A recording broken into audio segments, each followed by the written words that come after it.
தலை முடி கரு கரு கருன்னு அடர்த்தியாக வளரணும்னு நினைக்கிறீங்களா? ஏகப்பட்ட பேருக்கு ஒயிட் ஹேரே பெரிய பிரச்சனைங்க. ஒயிட் ஹேர் போகிறதுக்காக கடையில் விற்கிற கெமிக்கல் டையெல்லாம் வாங்கி போட்டு தலை முடிய தும்சம் பண்ணிடுறாங்க. என்ன பண்ணுறது? மருதாணி போட்டால் எனக்கு ஒத்துக்க மாட்டேங்குது அப்படின்னு சொல்கிறவங்களுக்கு மருதாணி இந்த மெத்தடில் நீங்கள் போட்டிங்கன்னா சைனஸ் பிரச்சனை இருக்கிறவங்க கூட இந்த மாதிரி நீங்கள் யூஸ் பண்ணலாம். கண்டிப்பாக இந்த மெத்தடில் நீங்களும் ட்ரை பண்ணி பாருங்கள். செம்பருத்தி பூவும் செம்பருத்தி இலையும் ஈக்குவலாக எடுத்துக்கிட்டு சாதம் வடித்த கஞ்சி தண்ணியை ஊற்றி ஜஸ்ட் ஒரு 15 நிமிஷம் கொதிக்க விட்டுருவோம் செம்பருத்தி பூவை. கொதிக்கும் பொழுதே உங்களுக்கு எந்த அளவுக்கு மருதாணி தேவையோ அந்த அளவுக்கு மருதாணி பொடியை நீங்கள் இந்த தண்ணியிலே போட்டு ஒரு 5 நிமிஷமாவது நீங்கள் கொதிக்க விட்டுருங்க. கொதிக்க விட்டுட்டு ஆஃப் பண்ணிவிட்டு நல்லா ஆறுனதுக்கு பிறகு மிக்ஸி ஜாரில் போட்டு நைஸாக அரைச்சி ஒரு பாத்திரத்தில் எடுத்துக்கலாம்.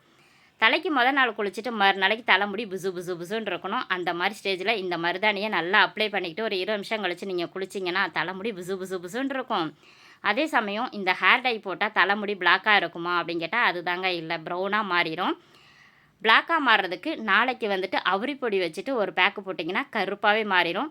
ஹேர் டைக்கெலாம் குட் பை சொல்லிவிட்டு மருதாணிக்கு அவுரி பொடிக்கு மாறுங்க. ட்ரை பண்ணி பாருங்கள்.